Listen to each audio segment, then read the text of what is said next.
Hello दोस्तों, स्वागत है आपका इस नए एपिसोड में। अगर आपने पिछला एपिसोड नहीं देखा है तो जाकर देख लो, वरना आपको कुछ भी समझ नहीं आएगा। चैनल को सब्सक्राइब करो, वीडियो को लाइक करो और शेयर करो। चलिए इस नए एपिसोड को स्टार्ट करते हैं।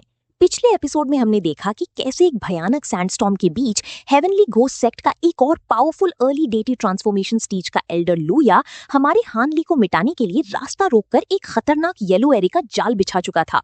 जैसे ही उनकी जादुई ढाल टूटती है, हानली अपने सुनहरे घंटे से ल्यू लेयर और यू मेंगन को प्रोटेक्ट करके बिल्कुल सेफ कर देते हैं। और अब कहानी इस मौत के खेल से आगे बढ़ती है, जहां स्पेस में अचानक एक बड़ा चेंज आता है। हानली के बोलते ही आसमान में अचानक हलचल होती है और चक्की के पत्थर जैसे dozens Vishal yellow rocks out of thin air प्रकट होते हैं और तेजी से स्पिन करते हुए स्पिरिट आर्क की तरफ क्रैश होने लगते हैं। गु यूनयुए का दिल डर से झटका खाता है और वो तुरंत हैंड सील बनाकर अपनी पूरी मैजिक पावर से एक 100 फीट लंबी जाइंट ब्लैक स्वॉर्ड आसमान में छोड़ती है, जो एक ब्लैक ड्रैगन का फॉर्म लेकर सबसे पास वाली रॉक से टकराती है। एक जोरदार रिसाउंडिंग बूम रंग आउट होता है और वो स्वॉर्ड बड़ी डिफिकल्टी से उस रॉक को तो शैटर कर देती है, पर इम्पैक्ट इतना हेवी था कि तलवार की सारी रेडियंस फेड हो जाती है और वो दूर जा गिरती है। गु यूनयुए कांप उठती है और शॉक में पीछे हटती है, क्योंकि सिर्फ एक रॉक के फ्री फॉल की ताकत एक ऑल आउट अटैक करने वाली नीसन सोल कल्टीवेटर के बराबर थी और यहाँ डजन्स रॉक्स बढ़ते आ रहे थे। तभी हमारे शक्तिशाली हानली उनसे कहते हैं कि तुम उन दोनों बच्चों को फोकस होकर प्रोटेक्ट करो और बाकी सब मुझ पर छोड़ दो। इससे पहले कि वो रिप्लाई करती, हानली आसमान में कूदते हैं। उनके हाथों से सुनहरी लाइट ग्लो करने लगती है और वो हवा में ही हर तरफ पंच चलाना शुरू करते हैं। एक के बाद एक रिसाउंडिंग बूम्स रंग आउट होते हैं और सारे विशाल येलो रॉक्स एक ही झटके में एक्सप्लोड होकर रॉक फ्रैगमेंट्स में बदल जाते हैं और आसमान से बरसने लगते हैं। हवा में से एक कोल्ड हरम्फ की आवाज गूंजती है कि तो तुम सच में एक बॉडी कल्टीवेटर हो। हानली की आंखों में डिरिजन यानी शैतानी हंसी आती है। वो तुरंत टर्न होते हैं और अपनी उंगली से एक ऐसी तेज अज़्योर स्वॉर्ड ची अनलीश करते हैं जो सीधे उस ट्रांसलूसेंट येलो वर्ल्ड के एक कॉर्नर पर लाइटनिंग की तरह हिट करती है। वहां हवा वायलेंटली रिपल होती है और एक तगड़ा स्क्वायर फेस और शॉर्ट बियर्ड वाला ब्लैक ड्रेस में बर्ली मैन बाहर निकल आता है, जो कि कोई और नहीं बल्कि लूया था। लूया पहले तो बहुत शॉक होता है, पर खुद को नॉर्मल करके पूछता है कि मुझे नहीं पता था तुम एक स्वॉर्ड कल्टीवेटर भी हो। एक मेयर नीसन सोल कल्टीवेटर होकर तुमने मेरी इल्यूजरी एरे को कैसे सी थ्रू किया? तुम कौन हो? हानली कोरली चकल करते हुए कहते हैं कि मैं कौन हूँ ये एक डेड मैन को जानने की कोई जरूरत नहीं है। लूया गुस्से में इंफ्यूरिएट हो जाता है और चिल्लाता है कि ये तो बस एक फ्रैक्शन ऑफ पावर थी। अब मैं अगले अटैक से तुम्हें पल्प यानी कीमा बना दूंगा। वो हैंड सील बनाता है और येलो रिपल्स के साथ फिर से वैनिश हो जाता है। हानली को थोड़ा सरप्राइज होता है, क्योंकि उनकी स्पिरिचुअल सेंस भी अब उसे डिटेक्ट नहीं कर पा रही थी, पर वो सोचती हैं कि इस पूरे एरे को ही ब्रूट फोर्स से डिस्ट्रॉय कर देंगे, जिससे दुश्मन को छुपने की जगह ना मिली। पर तभी एक अनएक्सपेक्टेड टर्न ऑफ इवेंट्स होता है और पूरा स्काई एब्रप्टली डार्कन हो जाता है और कश्ती को 5 अलग डायरेक्शन से 5 इनॉर्मस क्रीचर्स घेर लेते हैं। हानली की आंखें पियर्सिंग ब्लू लाइट से चमकती हैं और वो देखते हैं कि ब्लैक की के भीतर 5 जायंट ब्लैक घोस्ट खड़े हैं, जो 300 से 400 फीट टॉल हैं, जिनके सर पर हॉर्न्स हैं और बॉडी शॉर्ट ब्लैक फर से कवर्ड है और आईज ब्लड रेड हैं। वो बेहद फियरसम लग रहे थे, पर उनका एक्सप्रेशन वेकेंट था और उन सभी ने हाथ में एक एक मिनिएचर ब्लैक माउंटेन पकड़ा था। गु यूनयू का एक्सप्रेशन ड्रास्टिकली चेंज हो जाता है, क्योंकि हर एक भूत की ऑरा उससे कहीं सुपीरियर थी और उसे कोल्ड स्वेट आने लगता है। यहाँ तक कि ल्यू लेयर और यू मिन्हान तो कंबाइंड स्पिरिचुअल प्रेशर को बर्दाश्त ना करके स्पॉट पर ही अनकॉन्शियस यानी बेहोश हो जाती हैं। वो पांचों जायंट घोस्ट्स एक डेफनिंग रोर के साथ दहाड़ते हैं और अपनी ई पाम्स को स्विंग करके उन 5 मिनिएचर माउंटेन्स को हानली की तरफ हर्ल कर देते हैं। वो माउंटेन्स हवा में आते ही रैपिडली साइज में एक्सपैंड होते हैं और 1000 फीट से भी बड़ी होकर डायरेक्टली स्पीड से क्रैश होने के लिए बढ़ते हैं। इतना एस्फिक्सिएटिंग प्रेशर बनता है कि स्पेस बज करने लगता है और फियर्स विंड चलने लगती है। गु यूनयू हॉरर में पैनिक होकर ढेर सारी डिफरेंट कलर्स की लाइट बैरियर्स बनाकर खुद को और बच्चों को सेव करने लगती है। हानली के ब्राउज थोड़े फरो होते हैं, पर उनके पाम से गोल्डन लाइट फ्लैश होती है और वो उन ऑनकमिंग माउंटेन्स की तरफ नॉनचलांटली अपने हाथ एक्सटेंड कर देते हैं।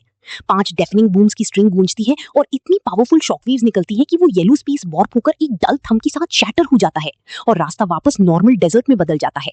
लूया हवा में प्रकट होता है और उसकी फेस पर एक प्लीज स्माइल थी, क्योंकि उसे लगता है कि इन 5 भूतों के सामने तो एक लीड डीटी ट्रांसफॉर्मेशन कल्टीवेटर भी स्ट्रगल करेगा, जब तक उसके पास कोई पावरफुल स्पिरिट ट्रेजर न हो। लेकिन नेक्स्ट इंस्टेंट में उसकी स्माइल स्टिफ हो जाती है और उसकी आंखें इनक्रेडुलस एक्सप्रेशन के साथ वाइड हो जाती हैं। धूल हटते ही दिखता है कि वो 5 इनॉर्मस माउंटेन्स एक के ऊपर एक पाइल होकर स्टैक हो चुके हैं और हमारी हानली मिड एयर में खड़े होकर सिर्फ एक हाथ से उस सबसे 20 वाली माउंटेन को कैजुअली सपोर्ट कर रहे हैं, जैसे उन्होंने 5 पहाड़ नहीं बल्कि 5 फेदर्स उठाए हों। और उनके नीचे स्पिरिट आर्क और तीनों लड़कियां कंप्लीटली अनस्कीथ यानी बिल्कुल सेफ थी। इससे पहले कि लूया रिएक्ट कर पाता, हानली नॉनचलांटली एक्सहेल करते हैं और उनके मुंह से निकलने वाली बर्स्ट ऑफ व्हाइट एनर्जी से वो 5 जायंट पहाड़ लीव्स की तरह हवा में उड़ जाते हैं और रैपिडली श्रिंक होकर ओरिजिनल साइज में आ जाते हैं। हानली कैजुअली अपनी फिंगर्स फ्लिक करते हैं और वो पांचों मिनिएचर माउंटेन्स इनक्रेडिबल स्पीड से गोली की तरह वापस लूया की तरफ फ्लाई करने लगते हैं। लूया का एक्सप्रेशन ड्रास्टिकली चेंज होता है और वो डैजलिंग ब्लैक लाइट के साथ जमीन की तरफ प्लमेट करता है और बैरली उन माउंटेन से बचता है। पर तभी हानली की बॉडी ब्लर होती है और वो रेत लाइक मैनर यानी भूत की तरह उन माउंटेन्स के सामने आकर उन्हें कोल्ड ट्रैक पर स्टॉप कर देते हैं। वो स्विवल होते हैं और दो मिनिएचर माउंटेन्स को अपने फीट से ऐसा किक मारते हैं कि वो शूटिंग स्टार्स की तरह पहले से डबल स्पीड से राम्बल करते हुए नीचे गिरते हैं। एक माउंटेन सीधे जमीन पर बने येलो एरे पर लगता है और एरे का सारा रेजिस्टेंस क्रश करके उसे इंस्टेंटली एक्सप्लोड कर देता है, जिससे स्पिरिट आर्क फ्री होकर दूर निकल जाती है। दूसरा पहाड़ डायरेक्टली लूया की तरफ हर्टल करता है और वो अलार्मिंग सिचुएशन देखकर डेस्परेट क्राई के साथ अपने हाथ से येलो और ब्लैक लाइट छोड़ता है, जो कि उसकी सबसे बड़ी ट्रम्प कार्ड्स थी, एक ब्लैक केन और एक लार्ज येलो सील जिनके ऊपर रून्स फ्लैश हो रहे थे। उन दोनों ट्रेजर्स की अस्टॉनिशिंग स्पिरिचुअल पावर फ्लक्चुएशंस उस जाइंट माउंटेन के डिसेंट को थोड़ा स्लो करती हैं और लूया को रिट्रीट करने का मौका मिलता है। पर वो बर्स्ट्स ऑफ लाइट बस एक ब्रीफ मोमेंट के लिए रेजिस्ट कर पाती हैं और वो माउंटेन उन दोनों खजानों को क्रश करके जमीन में धंस जाता है। लूया उस सैंडस्टॉर्म से बाहर निकलता है पर उसकी स्पीड स्लो हो चुकी, एक शीट जैसा पेल व्हाइट फेस और बॉडी ब्लड से ड्रेंच थी और लेफ्ट आर्म लिंपली हैंग कर रहा था क्योंकि वो माउंटेन से ग्रेज हो गया था और उसे सिवियर इंजरीज आई थी। वो हॉरिफाइड एक्सप्रेशन के साथ large mouthful of blood vomit करता है पर तुरंत अपनी टीथ ग्रिट करके एक व्हाइट टैलिस्मैन निकालता है जिसमें से पावरफुल स्पेशल फ्लक्चुएशंस निकल रही थी। वो इंकैंटेशन चैंट करके अपनी बची कुची मैजिक पावर उसे एक्टिवेट करने में लगाता है, पर तभी एक और मैसिव शैडो उसके हेड पर बनती है और तीसरा माउंटेन पहले से भी फास्ट स्पीड से नीचे आने लगता है। स्पेशल टैलिस्मैन को एक्टिवेट होने में टाइम चाहिए था, इसलिए डेस्परेशन में वो एक स्ट्रेंज हैंड सील बनाता है और वही पांचों जाइंट घोस्ट्स मिड एयर से वैनिश होकर उसके आसपास एक प्रोटेक्टिव एनसर्कलमेंट बना लेते हैं। वो भूत यूनिसन में रोड करते हैं और अपनी क्लॉ से ब्लैक प्रोजेक्शंस छोड़ते हैं, पर वो माउंटेन से टकराती ही शैटर हो जाती हैं। भूत फिर अपनी बॉडी की मसल्स बल्ज करके अपनी लाइफ की परवाह बिना किए थिक आर्म से उस माउंटेन को रोकते हैं। इंपैक्ट इतना फिरोशियस था कि उनके आर्म्स इंस्टेंटली शैटर हो जाते हैं और एक सिकनिंग ग्राइंडिंग साउंड के साथ ब्लड और फ्लैश उड़ने लगता है। पर वो भूत वैलियंटली खड़े रहते हैं और उनकी अपर बॉडीज कंप्लीटली डिस्ट्रॉय होने के बाद भी उनकी फीट सैंड में डीप बरीड थे और वो माउंटेन को सपोर्ट कर लेते हैं। लू याओ फेंट साई ऑफ रिलीफ लेता है और अपनी बची मैजिक पावर उस व्हाइट टैलिस्मैन में इंजेक्ट करता है, जिससे वो व्हाइट लाइट से ग्लो करने लगता है और वो एक्सटैटिक यानी खुश हो जाता है। पर राइट एट दिस मोमेंट एक रिसाउंडिंग बूम होता है और फाइनल माउंटेन आकर चौथे माउंटेन पर लैंड करता है, जिससे ऐसी टेरिफाइंग फोर्स डिसेंट होती है कि उन भूतों की बॉडीज इंस्टेंटली डस्ट में एक्सप्लोड हो जाती हैं। लू याओ को स्पेस कंप्लीटली इमोबाइल कर देता है और वो दोनों जाइंट माउंटेन्स उसके ऊपर क्रैश कर जाते हैं, जिससे बिना क्राई किए उसकी बॉडी मिंस मीट यानी कीमे में क्रश हो जाती है। तभी जमीन के भीतर से एक गोल्डन लाइट की स्ट्रीक निकलकर नॉर्थ वेस्ट की तरफ रैपिडली स्पीड से भागती है। हानली गेज फोकस करते हैं तो देखते हैं कि वो एक 3 inches tall miniature golden figure है, जिसका अपीयरेंस आइडेंटिकल लू याओ जैसा है, पर हेयर डिशेवल्ड है और फेस टेरिफाइड है और वो सिल्वर स्टोरेज ब्रेसलेट को चेस्ट से टाइटली क्लच किए हुए है। वो कोई और नहीं बल्कि लू याओ की नेसेंट सोल थी। हानली ग्रैबिंग मोशन बनाते हैं और रिस्ट के कैजुअल फ्लिक से एक नॉर्मल आयरन एसेंस यानी लोहे का टुकड़ा ब्लैक लाइट की स्ट्रीक में फेंक देते हैं। उधर गू योनयुई ने स्पिरिट आर्क को स्टेबलाइज किया ही था कि उन्हें एक शार्प स्क्रीचिंग साउंड सुनाई देती है, पर उनकी आंखें उस स्ट्रीक को फॉलो नहीं कर पाती। नेक्स्ट इंस्टेंट में डिस्टेंट स्काई में एक रिसाउंडिंग बूम होता है और लू याओ की नेसेंट सोल एक बॉल ऑफ गोल्डन लाइट में एक्सप्लोड हो जाती है और वो आयरन एसेंस का पीस नॉर्मल ऑब्जेक्ट की तरह नीचे गिर जाता है। लू याओ का सिल्वर स्टोरेज ब्रेसलेट हानली के ग्रास्प में आ जाता है और वो उन पांचों स्कैटर्ड माउंटेन्स को श्रिंक करके पॉकेट में रख लेते हैं और वापस स्पिरिट आर्क पर फ्लाई करके आते हैं। गो यूनियुई उन्हें ब्लैंकली स्टेयर कर रही थी, जैसे वो किसी कंप्लीट स्ट्रेंजर को देख रही हो। पहले पैनिक स्टेट में वो दुश्मन को आइडेंटिफाई नहीं कर पाई थी, पर उन कल्टीवेशन आर्ट्स और सीक्रेट टेक्निक्स को रिकॉल करके उसे समझ आता है कि ये हेवनली घोस्ट सेक्ट का अर्ली डीटी ट्रांसफॉर्मेशन एल्डर लू याओ था, जो घोस्ट मैनिपुलेशन में इतना एडेप्ट था कि उसने एक बार 2 ओरिजिन रेल्म टेंपल कल्टीवेटर्स को अकेले हैंडल किया था। ऐसे पावरफुल एल्डर को हानली ने इतनी ईज यानी आराम से स्ली कर दिया जो गू यूनियुई की कॉम्प्रिहेंशन से बिल्कुल बाहर था। उसे समझ आ जाता है कि हानली की और उसके बीच कोई कंपैरिजन ही नहीं है और वो व्राइट स्माइल के साथ पूछती है कि फेलो टाओइस्ट हान, क्या आप सच में सिर्फ एक नेसेंट सोल कल्टीवेटर है? और उसकी आंखों में वेनरेशन यानी गहरा सम्मान दिख रहा था। हानली एम्बिग्यूअस मैनर में रिप्लाई करते हैं कि मैं श्योर हूं आप खुद मैजिक पावर फ्लक्चुएशंस को डिसोन कर सकती हैं फेलो टाओइस्ट को।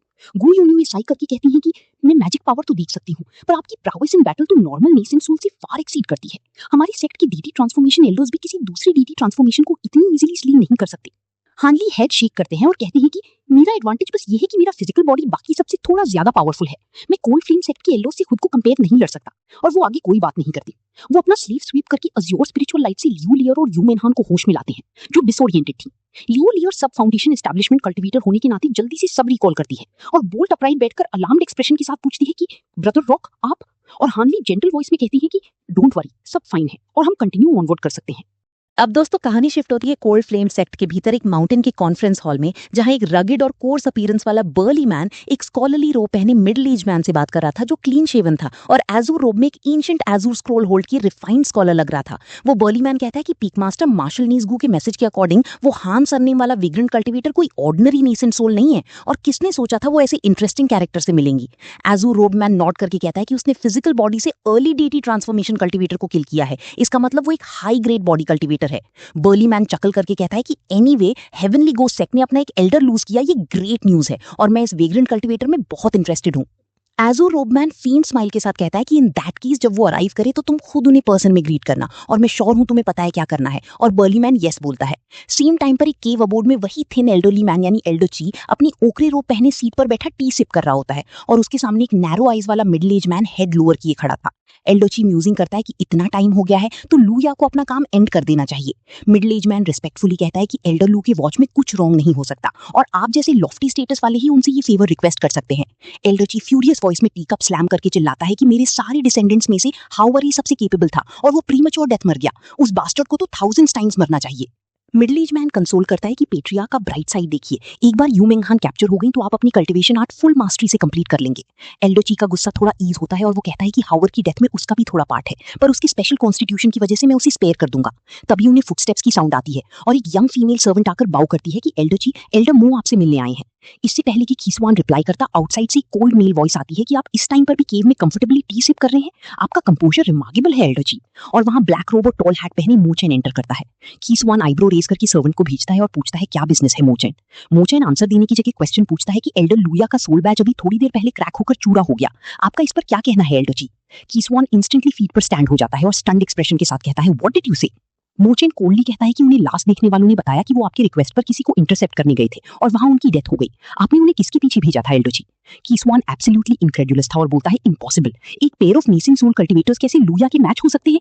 मोचेन कोल्ड वॉइस में कहता है कि एल्डर लू एक अर्ली डेटी ट्रांसफॉर्मेशन स्टेज की स्टैंडर्ड कल्टिवेटर थे, पर वो ना सिर्फ मारे गए बल्कि उनकी नीसिन सोल भी एस्केप नहीं कर पाई। मैं कैसे बिलीव करूं कि आपको डेंजर का आइडिया नहीं था और आपने सेल्फिश वेंडेटा के लिए सेक्ट का इतना बड़ा दुश्मन बना दिया। अब मेरे साथ इन्फोर्समेंट हॉल चलो। सेवरल डेज बाद हानली का group finally yellow below desert से बाहर इमर्ज होता है। अलोंग द वे उन पर फ्लाइंग सिनेंट्स के कई स्वॉर्म्स अटैक करते हैं, पर उन्हें हानली मूगवांग के थ्रू इजीली टेक केयर कर देते हैं और हेवनली गोस्ट सेक्ट से कोई फर्दर परस्यूअर्स नहीं आते। गु यून यू उन्हें देखकर सरप्राइज नहीं होती, क्योंकि जो डेटी ट्रांसफॉर्मेशन को मार सकता है उसके लिए ये एंट्स कुछ नहीं थी। कंटिन्यूअस ट्रैवल से यू मेंगहान और ल्यू लेयर एग्जॉस्टेड थी और आग की एक साइड में साउंडली स्लीप कर रही थी। हानली आग के टेल एंड पर क्रॉस लेग बैठे थे और उनके ब्राउज स्लाइटली फरोड थे और आईज में पिक्यूलियर लुक था और उनके सामने 7 या 8 डिफरेंट कलर्स के एम्प्टी वाइल्स पड़े थे जो उन्होंने कंप्लीटली एम्प्टी कर दिए थे। मोगवांग माइंड में पूछता है how did it go fellow Daoist Han. हानली साई करते हैं कि ये सारी पिल्स उस डेटी ट्रांसफॉर्मेशन कल्टिवेटर लूया के पास से मिली थी और हाई कैलिबर की हैं, पर इनका मेरे ऊपर कोई इफेक्ट नहीं हुआ और मैजिक पावर इंक्रीज नहीं हुई। मोगवांग पूछता है टॉप ग्रेड स्पिरिट स्टोन्स का क्या हुआ, तो हानली राइस स्माइल के साथ हैंड ओपन करके कंप्लीटली डिवॉइड ऑफ लस्टर यानी चमक खोया हुआ स्टोन दिखाते हैं कि मैं उन्हें भी अब्सॉर्ब नहीं कर पा रहा हूँ। मोगवांग म्यूजिंग करता है कि लगता है आप पर बस कुछ स्पेशल पिल्स ही इफेक्ट करेंगी और हानली अग्री करते हैं कि हाँ, अभी तक बस शार्प वॉच पिल और वो गोल्डन पिल ही इफेक्टिव थी। एक बार कोल्ड फ्लेम सेक्ट पहुंचकर मैं उन्हें थरली स्टडी करूंगा और वो नेक में पहना स्मॉल वाइल एब्स्ट्रैक्टेडली स्ट्रोक करने लगते हैं। हाफ अ मंथ बाद स्पिरिट आग एक लश माउंटेन रेंज के ऊपर से स्पीड से जा रही थी जहां हमारी हानली का ग्रुप बैठा था।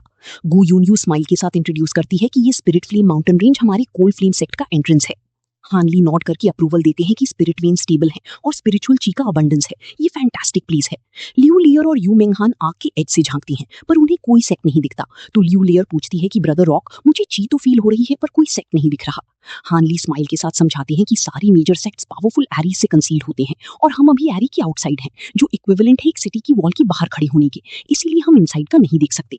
गुयून यू बैज निकालती है जिसके ऊपर फ्लेम डिजाइन एच था और उसे फ्लैश करती है, जिससे एक streak of light mountain range में जाती है। मोमेंट्स बाद एयर में रिपल स्प्रेड होती हैं और एक semi spherical golden light barrier slowly emerge होता है जो कई 100 किलोमीटर्स तक स्ट्रेच था और कोल्ड फ्लेम सेक्ट की सारी बिल्डिंग्स, पैलेसेस, पगोडाज, शियर क्लिफ्स और कैनियंस को एनकंपस किए हुई था। सेंटर में डजन माउंटेन्स थे जहां से व्हाइट मिस्ट और पर्पल ची राइज हो रही थी, जो जन्नत जैसा ब्यूटीफुल नजारा था। गुयून यू स्माइल के साथ कहती हैं कि एल्डर लू हमारा क्लाउड राइज पीक पर वेट कर रहे हैं, चलिए उनसे मिलती हैं। हानली नोट करती हैं और बैरियर पास करती ही उन्हें फील होता है कि एक बर्स्ट ऑफ स्पिरिचुअल सेंस उनकी बॉडी को स्वीप करती है, जो श्योरली एल्डर लू की थी। आर्क सेंटर रेंज की तरफ डिसेंड करती है, जहां पीक के फुट पर एक स्पेशियस व्हाइट प्लाजा था और वहां एक इंपोजिंग मैन खड़ा था जिसने ओकरी रोब और ब्लैक बेल्ट पहना था, जिसमें उसकी पेक्टोरल मसल्स प्रोनाउंस हो रही थी और उसकी ऑरा से साफ पता चल रहा है कि वो एक पावरफुल डीटी ट्रांसफॉर्मेशन कल्टीवेटर है। और अब शुरू होगा एक नया एपिसोड।